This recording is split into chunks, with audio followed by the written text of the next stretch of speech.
So welcome back to the Manc Entrepreneur YouTube channel, and in today's episode I'm joined by John Hayes and we're going to be discussing his latest book, which I am very fortunate, or misfortunate, I'm not sure, that I feature in it because it's a story, John, of our little bike trip in April, isn't it?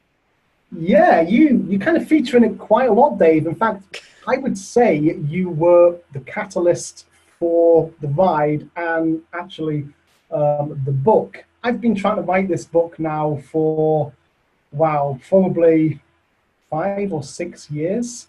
But I just never could get it out. And it wasn't until we went on this bike trip with some friends of mine, Chris and Ian from up in Scotland, that I found it really, really easy to get the words out and to write it. And a lot of the text from this book has been sitting on a hard drive on my computer for years now. But following our little trip down to Portugal, yeah, the words just flowed. So I guess it's a case of, you can't force things. Sometimes you've got to be in the right frame of mind and put yourself in the right situation to get the work out there. Yeah, no, absolutely. And I mean, I remember seeing you do the ride. The first time that I saw was with Ian, again, many years ago. And I remember thinking, Christ, that's some crazy task. And I remember you saying at the time that you had it sat there, but you were hoping that this time that we did it would sort of fill in some blanks or like get the start, the motivation going to complete it. So for anyone who may be new to the channel or hasn't, to fill you in on a little bit of the backstory here, back at the beginning of the year, I don't really do New Year's resolutions, but I did say that this year, 2018, I wanted to do something to raise money for charity. And that's when John slid into my DMs and was like, well, how about cycling across Portugal? And you must have caught me on a very good day, because it didn't even, even though I'd not been on a bike in years, I'd never cycled more than maybe 20 miles at a time, and that was on probably my longest ever ride. I just said yes, and it was like, yeah, hell, why not? What's the worst that could happen? And yeah, and this turns out to be something which you've done a number of times, John, in the past, isn't it? The ride across the Algarve. Yeah, it's a place that the family have been visiting for, well, we worked out today, it must be 13 or 14 years we've been going down there. The family, almost a local. Yeah, you could say that. I can only speak about 2 words of Portuguese, but I'm thinking a lot of people in the Algarve can only speak 2 words of Portuguese. Yeah, so but we'll come on to that later. Yeah, but yeah, we've been going down there for a long time. We're really lucky to have a family holiday home in a town called Cabanas de Tavera, which is on the eastern side of the Algarve. And many years ago, I discovered there was a very rough cycle track, went from the Spanish border all the way across, and it became a bit of a pipe dream to say to myself, one day I'm going to cycle the length of the Algarve. In fact, it was in the year of my 40th birthday that I set myself the task of doing it originally, and I had 2 things on that bucket list, although I hate to use the phrase bucket list. Yeah. I had 2 things on the bucket list. One was to write a book, and one was to cycle the length of the Algarve. So the book came out, Becoming the Expert, Enhancing Your Business Reputation Through Thought Leadership Marketing. Came out my first book, and I cycled the length of the Algarve, and it took me 4 additional books to actually get this down on the book. It took a long time, and there was a lot of great things. I say great things. There was a lot of terrible things happened on that first bike ride, which should have made writing the book really, really easy. But I guess if you're not in the right frame of mind, it's a lot more difficult than you think. Writing is difficult, but if you put yourself in the right situation at the right time, it becomes a lot easier. Yeah, I mean, I remember like the first when we first got out there, and you were telling me and Chris like story, because obviously you'd done it before with Ian. Ian sort of knew what he was in for. Me and Chris totally had no idea. I mean, Chris fell off his bike within the first 5 minutes, so I mean that was a great start. And Yeah, after we realised that he hadn't broken his neck, it was hilarious. But I bet you were telling us like some of the stuff that had happened on your previous, like you and Ian riding across this bridge in like pitch black cars, was it? And I was like, well, on the first ride, I was meant to do it with my brother, and he phoned me up as I was getting on board my aircraft at East Midlands Airport, and he told me his passport had been through the washing machine, and EasyJet wouldn't let him on the plane.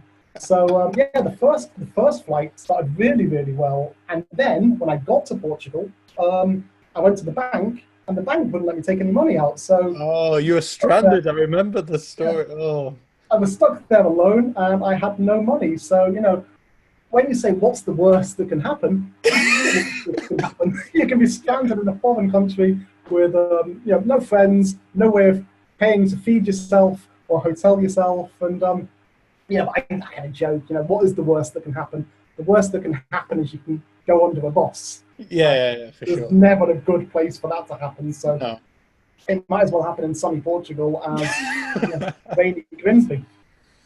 Yeah, no, that was true. I mean, what's the worst that could happen? But I mean, what happened to you is pretty close to the bottom of, there's the bus seriously injured, and then probably, no money, no friends in a foreign country where you don't speak the language. It's probably up there. But yeah, so. It's funny because after I spoke with my friendly representatives at the Clydesdale Bank, and they completely and utterly abandoned me. I was speaking to this gentleman that was in the hotel where I was staying, and he kind of apologized for nebbing into our conversation. And it turned out he was an antique dealer. He dealt antiques, mainly from Spain, where he was in kind of semi-retirement. He dealt antiques on eBay, mainly to people in the UK. And therefore, he had a PayPal account. Right. I had a PayPal account. I had 68 quid in it, which I forwarded to him, and he gave me 100 euros, which was an exceptional exchange rate. I don't know if you've exchanged money at Manchester Airport recently, but I try and avoid it. exceptional exchange rates, and it's just the first of many kind of random acts of kindness that we've experienced all the way along the Algarve, and numerous random acts of kindness feature in the book, and you yourself, were the beneficiary of absolutely. All of them. Yeah, absolutely. I think that's one of the nice things about it. And to anyone watching this right now, I'm going to try and get this out before the book goes live. So, John, the title of the book, what is it? The title of the book is called Follow the Blue Line, Cycling the Algarve. It's coming out on October 31st in ebook format. And, August 31st. Sorry? Do you say October or August? August 31st. August 31st. August 31st, sorry. It's coming out in ebook format on the Amazon Kindle. And in the weeks after that, hopefully not too long after that, the paperback edition will be coming out, and then the audio book edition as well. I'm currently deciding whether I pay somebody to do the audio edition or if I do it myself. Okay. So all the links to the pre-orders and stuff will be down below. Like I say, I will get this out before it's released. So again, make sure you click the link below, get your pre-order in. I will say, like, John was very kind to let me and the other guys from this last trip sort of do the not proofread, but get to have a first look at. And I was reading it, and I was at one point I had tears running down my face because it was funny. It's just a very good story. It tells the story from start to finish of your three separate journey, or is it 3 or 4? 3.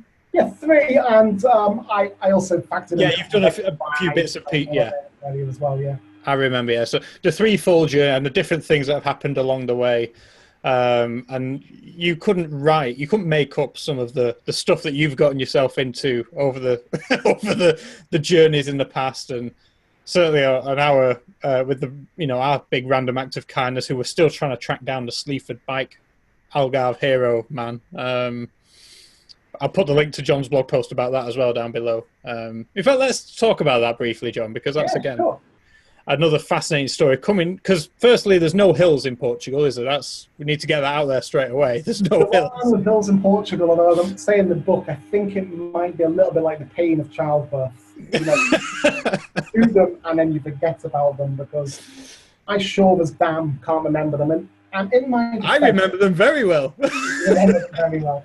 In my defense, when I cycled the Algarve previously, on the last day I have stuck to the N125, which is the main sort of A road going through Portugal. Mm-hmm. And that Me and kind Ian of were pushing for that quite hard this final time as well.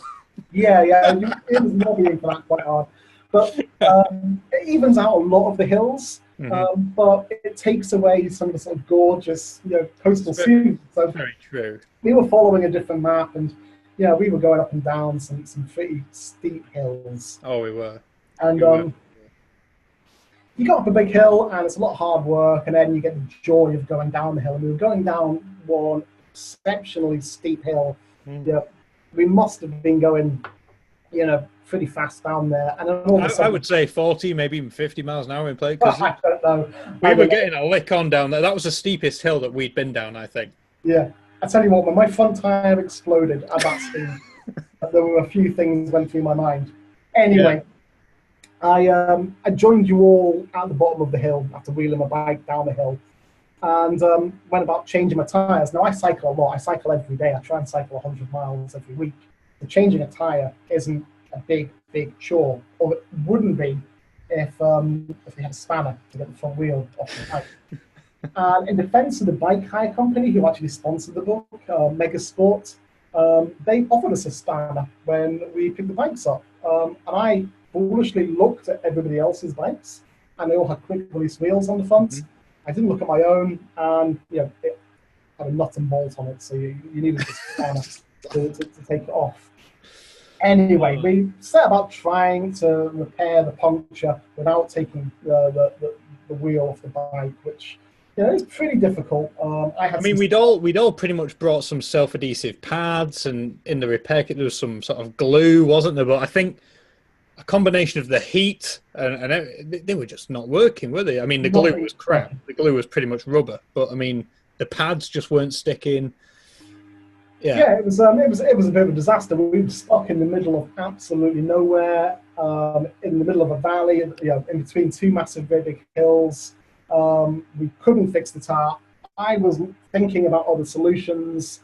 You can knot the inner tube, or you can stuff the tire full of grass. You've got to pick a lot of grass to do that, though. We were virtually in the desert. There were ways we could get around it, but we tried not to panic. And I decided, perhaps we wave traffic down and see if anyone's got a toolkit. And we waved 3 cars down, and the third car came to our rescue. And it was a gentleman who didn't have a toolkit on him, but he had a holiday apartment nearby. And he came back 15 minutes later with a nice little biscuit tin. We've all got them. The man tin. Out of the special drawer in the kitchen where you. Yeah, that's the one. Yeah, with the old remote and the batteries. Exactly. And we set about fixing the tire, and off he went again. We didn't catch the guy's name. I think we were so relieved that we had a solution, because we had the inner tube. We knew we'd be fine once we got the wheel off. It's just a mass relief, I think. In that relief, I know that he plays a bit of golf, and that he lives in Sleaford. Or he's from Sleaford, but we'd never asked his name. Yeah, it would be great to see if we could find him again, because I would love to put a paperback copy of the book in his hands, just so he can tell his grandchildren, these guys wrote about me, I saved them. In all seriousness, though, I mean, the worst that would have happened is I would have pushed the bike to the next village, we'd have found a hardware store, we'd have fixed the bike, and we'd have arrived at our destination maybe 1 or 2 hours late. I think it's one of the great things about doing it. We sit in front of computers all the time. We rely on software all the time. Our lives, there's very little goes wrong in our lives. So not that we can't fix, anyway. Yeah, to put yourself out there, and just to I don't know, test yourself. It's a great experience. I think that's something which I've always advocated. I'm a big believer in. Life starts at the edge of your comfort zone and all that sort of stuff, and say yes to things, and because you never know what could happen. I think that's secretly deep down. I'm glad that I when given the opportunity, I did take my own advice, because I remember at the time, John, I said, never ask me to do anything like this ever again. My arse was hurting, my legs were hurting, my knees were hurting, my back was hurting. But after about a couple of weeks, when everything had stopped hurting, I started to look. I sort of started to wish I was back out there, and because we had such a laugh with the guys, and the banter, and Chris getting locked in the restaurant, and all the little funny things which happened along the way. Yeah. But is it even the stunning views as we left Portimao and the cliffs and everything, and I obviously still remember them now, and it's I do look back fondly, and it is like, I think you hit the nail on the head. It's nice to be out of your comfort zone. It's nice to be almost vulnerable in a way, and doing something which is not comfortable. And like I said, I've not bought a bike yet, but I mean, there's still time. There is still time for that, and as as you will now know, for next year when we do this again. yeah. I can't say never anymore. No. Yeah, you will know that nothing can prepare you for a cycle ride than a bit of time in the saddle. No amount of going to the gym. No amount of watt bikes, no amount of exercise bikes could prepare me for Portuguese mountains, because that's what they bloody felt like. And also, I think setting up that and dirt tracks and quicksand, and actually no, I'm thinking back about the bad things. I don't want to go anymore. But yeah, I mean, the weather was unseasonably bad for us. But you know what? I thought about this a lot. That the first day there was torrential. The lightning storm. Yeah, there was a huge electrical storm which we had to shelter from for maybe an hour, maybe 2 hours in a hotel where we just absolutely loaded up on Beaker. Which is, I do miss that. I miss those. I can't find anything quite as good as that here. But I was thinking about all of the people in the hotel who were speaking to us, and they were down in Portugal for maybe a week's holiday, and their week was probably about sitting by the pool or going to the beach, enjoying the sunshine. Their holiday was completely ruined by this experience. Our experience, we got a little bit wet. We sat at the hotel, we had a good chat. And as soon as the rain cleared, we got back on our bikes again, because you've just got to do it. I think as well, it was the first day. It happened within the first hour, and I think we're still full of optimism and hope at that point. So it didn't seem that bad. It's a bit of rain, be fine. Anyway, I don't want to turn this into us reminiscing too much about the trip. But I wanted to actually talk about the process of writing a book. As you mentioned, you've written numerous books previously. This will be your... This will be my fifth book. Fifth book. Yeah. So for anyone watching it, again, I'm a big, and again, my uncle has written 2 books. One was sort of autobiographical about his life. The second one is a novel about a soldier and after World War II, is sort of an alternate history book. And he always said to me, he's like, everybody's got one good book in them. It's just getting it out. So my question to you, as a seasoned author, John, who's written, this will be the 5th book, what is your process for writing a book? Do you sort of plan it out? Do you have the story in your head first? How explain the process for anyone watching this who might want to... It's a funny thing, really. I mean, my first book, which all of my books to this up to this date have been business books. This is my first non-business related book. My first book came from a blog post. I wrote a blog post on the I Contact Email Marketing blog, and it went viral. Loads of people shared it, loads of people commented on it, and I thought to myself, this is a book. I'd always wanted to write a book, but I never knew what the idea behind the book was. And when I published this blog post and it got so much praise and it got so much engagement, I thought I'm going to expand on this theme. And from there, I wrote probably on the back of an envelope, maybe the title of all the chapters, and then I set about writing. And at the time, I was working down in London, so I was spending 3 nights away from home.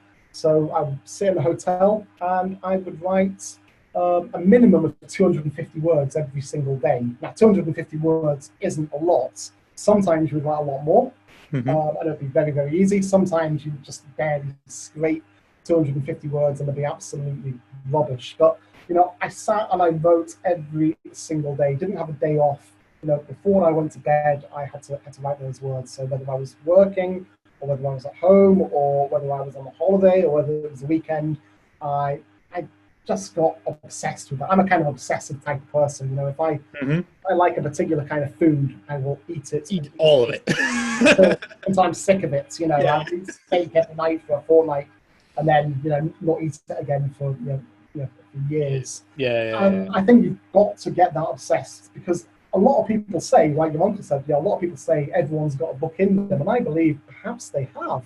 And Hmm. perhaps they don't know what that book is yet, but you can't just sit down and say, I'm going to write a book. You need to have that spark that inspires you first. So whether it's feedback from a blog post or whether it's an experience you've had and you've enjoyed, you've essentially got to put yourself out there and wait to be inspired. And when it happens, you know, don't tell people you're writing a book. Just get on with it. Just Yeah. write the book. Don't wait for anybody's permission to write it. You've just got to sit down and force yourself to write it. It can't really be a hobby. You've got to do it.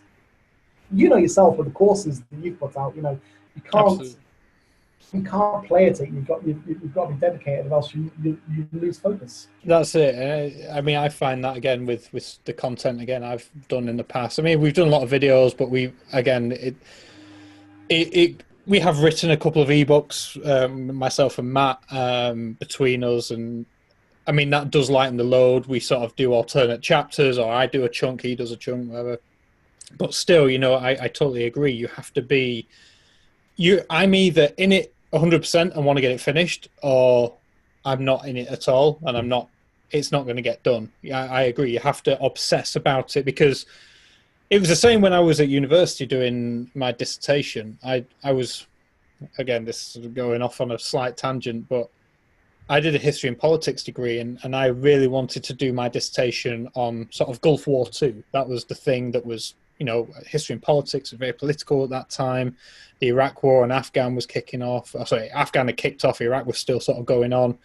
Um, and my best friend was a soldier out. He'd fought in both wars, and I had this sort of primary source that I could go to and interview and sort of get his feeling on things, as well as obviously people he knew.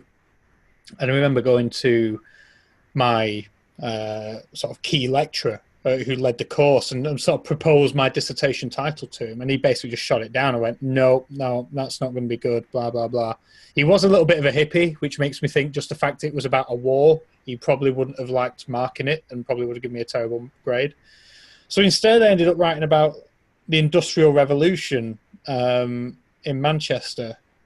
And it was the most boring thing that I've ever had to thoroughly research and get involved with. And having to write 10,000 words on that was mind numbing. I'd never got as close to quitting my course as I did in that last month when you're that close to finishing, but it was a killer. I do wonder if that ever put me off writing again in sort of a long form way. So, but yeah, no, I totally. If I do know that if it was something I was interested in, like for example that friend of mine, Joe, I always joke with him that he's 30 and he's led about 4 lives worth of adventure and experience, and he's got to let me write his book one day because his life is. Everybody should hear about his life. It's weird and wonderful in every way. But that's to me, that's interesting. That's an entertaining thing to write about. The Industrial Revolution in cotton mills in Oldham and Manchester was really not up there. So yeah, I agree. It's if the subject matter's there and you're somewhat passionate about it, I think and you can tell a story. I think is also a key You've part. got to write about what you know. I think it would be foolish to write about something that you didn't understand and you weren't passionate about. But sometimes, I mean, the mistake I made, the reason why the text sat on my computer for so long was I was reading other cycling books. I was comparing what I was writing to what these other guys were writing, and perhaps they were writing more technical books. Yeah, they were talking about the act of cycling, which Hmm. is something, I do every single day, but I'm not in love with the idea of writing about the act of cycling. For me, it was more about the journey and the Yeah, the experience adventure. of the Yeah. holiday, I'll call it. And certainly from the experience by doing it by myself, and then with Ian and Ewan, and then yourself and Ian and Chris, and you Yeah. put all of those experiences together, and it tells a great story. And yeah, I guess the cream on the top is, we completed that ride. Yeah, you'd never cycled any distance before in your life. Mm. Chris hadn't been on a bike for years and years, and we raised £1,300 for charity as well, which yeah, was amazing. Yeah, yeah, we've not spoke about that. We raised the money for the Get Your Belly Out and Crohn's and Colitis UK charity, and yeah, I remember talking to you, like, what should we set as like the target? And in my mind, I think I was toying with like 500-ish, and then I think between us, oh, let's set it 1,000 and see what happens. Mm. And then when I think Ian and Chris both signed up, they obviously brought people supporting them as well, and we blew past 1,000 target, and that was I think that's one of the proud things that we should all be proud of what we accomplished on that ride, because that's not a small amount of money for that charity. And Yeah, and then the thing is, we would have done the ride regardless of the charity. Mhm. I think we had two focuses. Yes, we wanted to raise the money for them, but we also wanted to really enjoy ourselves as well. And yeah, we managed to do both of that. And I think because we work in online marketing, and because we Mhm. work in content marketing, and we know about documenting, and we know about sharing, you Yeah. know, I think we were able to share a lot of our experience, with our friends and our family and our colleagues, or on social media, and we brought them all onto the journey as well. And Mhm. that's what I'm hoping to do with the book as well. I'm hoping to expand on it even further. People who don't cycle see my rides across Portugal or across the UK, and I think, wow, that's hardcore. And it's not really hardcore. It's a bit of a giggle. Yeah, yes, there's Do some it. steep hills, I don't but we've remember done the that. giggles that well, to be honest, until we finished. But But yeah, yeah, we are not. We're not middle-aged men in lycra. We're not these guys that no. push themselves beyond acceptable barriers of pain to get from one side of the country to the other in no time. In No, a fact, few of those guys cycled past us very quickly, I remember. yeah, yeah. I have had a couple of cyclists saying, you wrote a book about a 150-mile ride, kind of looking down the nose at it. Yeah, I did, but it's not about the act of cycling. It's about the experiences and the I friendship. would like to see those guys who are riding like proper road bikes on roads ride the bikes that we were on around that bloody dirt track around the airport. I would love to see them do that and then see how easy it is. With the amount of alcohol swishing around in our system. On a full English breakfast and then the night before, yeah. Yeah, Maybe we I should should say sign this is a cycling book, and it's a travel book, but it's a cycling and travel book for the rest of us. It's for I think you summed that perfectly as well on the first page of the book. You basically highlight that, yeah, this is for the normal person. We're not athletes. We're not. I'd like to say 150 miles to me is a bloody long way on a bike. Like I said, it felt a bloody long way and all. But now yeah. you know what I guess inspired me more than anything else following the bike ride. I saw somebody speaking to you on social media who has Crohn's disease or Crohn's Yeah. colitis, and she was inspired to cycle 150 miles herself after Yes. following the ride, and it took her 3 weeks to Yeah. do it. And that to me is, yeah, more important than the money we raised, and it's more important than the actual, the book coming out. It's the fact that, we've done something and it's inspired somebody to do something, which is Yeah. great in their lives. And that was actually my friend who nearly died because of Crohn's disease. She was like the motivation behind this me wanting to do this charity ride. And off the back of what we did, she then set her target of doing 150 miles in a month. And you know, she would just every day come home from work. She was a teacher. She worked, you know, very hard, five days a week, had marking to do.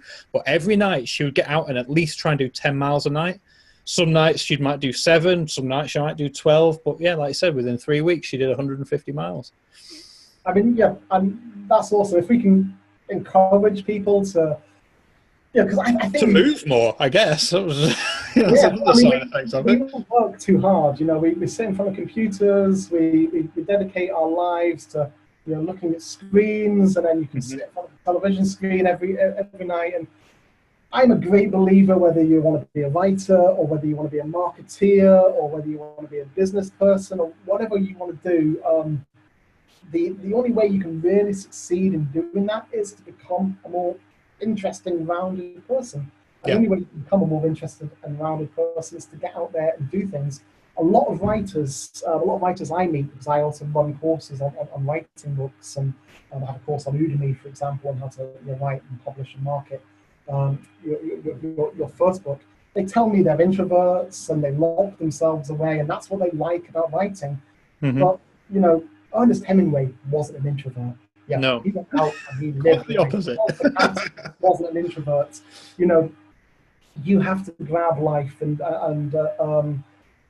experience it. Hmm. I believe if you want to become a great writer.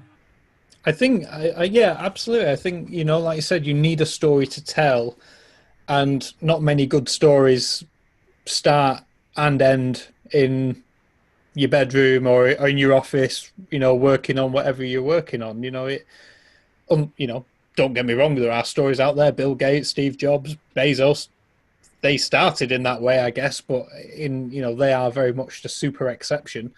For the majority of us, we have to go a little bit further afield and put ourselves in situations where it's a little bit different. It's a little bit, you know, like you said, outside of the comfort zone. And that's where you get the story to tell. The reward, I guess, is the story. I already said that. It's like, if ever I have children or grandchildren, I'll be able to say, "Oh yeah, I cycled across Portugal once," and they'll be like, "Why?" And I'll be like, "Well, it's a very good story. Read this book." You know, so And I, they'll never look at you the same again. yeah, exactly, weirdo. But yeah, no, I think there's something to be said about you know, putting yourself out there. And again, I think if I was looking back now and read your book, having not gone on the ride, I would have been jealous. I would have been upset that I'd missed out. Yeah. I would have felt that I should have said yes to that one. I think that's again what it's about. You know, you don't want to regret not doing cool shit in your life, you know. I mean, a lot of people will look at it and think, okay, that looks hard. Some of it is hard. Some Mm, of it isn't so hard. Some of it's, you know, very, very easy. But it's amazing just the simple things that you experience when you're on the road and you're not relying on things. You know, you're stopping for a coffee, you know, at a yeah. roadside cafe, and you know, being out in the gorgeous countryside, or seeing a beach for the first time that, Hmm. you know, there are lots of people go down to the Algarve and they will stick to the swimming pool, they'll stick to the beach, they'll stick to the golf course, and they just won't experience the country like we did. And Yeah. you know, I think because of that, you know, it's a very special place to me because I feel like I know the place now. Yeah. Yeah, I can totally relate to that. I really can. So, with that said, John, again, we'll probably wrap this up soonish. What would be your one tip to anyone reading this right now? I guess the number one tip is have a story to tell or have an experience to share. But Yeah. after that, they've got that. Where do they start with the So where song? do they start? You just pull up the page on your computer and you start writing, and you write and you write and you write and you write until you think you're finished. Don't show it to anybody else, you know, because they will pick faults in it, they will question things, they will make you start questioning things. So get as many words on the page as possible. And remember, in this digital age, a book doesn't have to be 70,000 words. I think this book's about 35,000 words. Hmm. You know, you can write Kindle singles, you know, maybe 12, 15, 16,000 words. So Yep. don't judge the book by the length of the words on the page. Judge it by the story that you're sharing.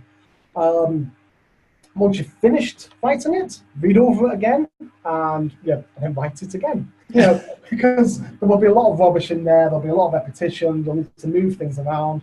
When you've done that, put it in front of somebody, but don't put it in front of a friend. Don't put it in front of a colleague. Go onto the internet. Go onto something like Upwork and hire an editor, and they will look at it professionally for you. Then you can take two options. You can send it to publishers, or you can self-publish. And certainly, you know, the Kindle is a fantastic tool for getting work out there now. You know, anybody can be a publisher thanks to Amazon Kindle. You can also publish via paperback via a service that Amazon have got called CreateSpace. So you know, don't let anybody tell you can't put your stuff out there. I've worked on both sides of the spectrum. I've worked with professional publishing organizations, and I've also worked as a self-publisher as well. Both of them have, you know, pluses and minuses, but the most important thing is if you're passionate about it and you want to share your story, you know, don't let anybody tell you can't put it out there. Fantastic. I guess that goes back to something which me and you have both been saying for years now, and it's that the best advice is to just go and do it. Yeah, exactly. You know, it starts with stop thinking about it and talking about it, and just go and actually do it. Yeah, and yeah, the same is true for if you want to go on a bike ride, or you want to go on a, you know, you want to climb a mountain, or you want to, you know, learn to fly an airplane. You know, the hardest thing is the first step. Yeah. And it gets easier and easier and easier. And again, you know, ask yourself, what is the worst that can happen? You know, as I say, you can go under a bus, but there's never a good place for that to happen.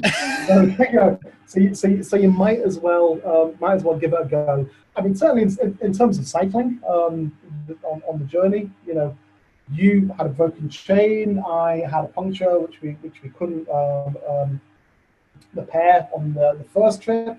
My brother didn't make it out. I had no money. These things happen, and actually, if you're writing a book, you want these things to happen. Yeah, yeah. If everything went super smoothly, it wouldn't have been a half as entertaining book.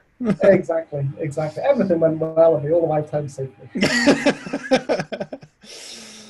Yeah. So with that said, I think we'll leave it there. John, thank you so much for joining us and for again giving me the opportunity to be a part of the Follow the Blue Line journey, as well as featuring the book as well.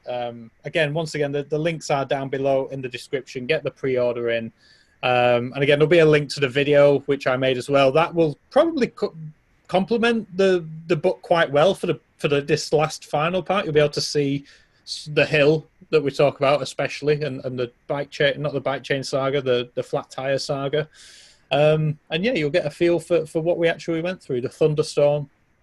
And yeah, so again, all the links you'll need down below. Click show more, you'll see them down there. And John, thank you so much once again. It's been an absolute pleasure, and I do look forward to the next time. Just catch me on a good day. Yeah, we'll definitely do it next time. Hopefully we'll have a bit more sunshine this time. Well, fingers crossed. Fingers crossed. So Thanks, take care. Thank you so much. Bye.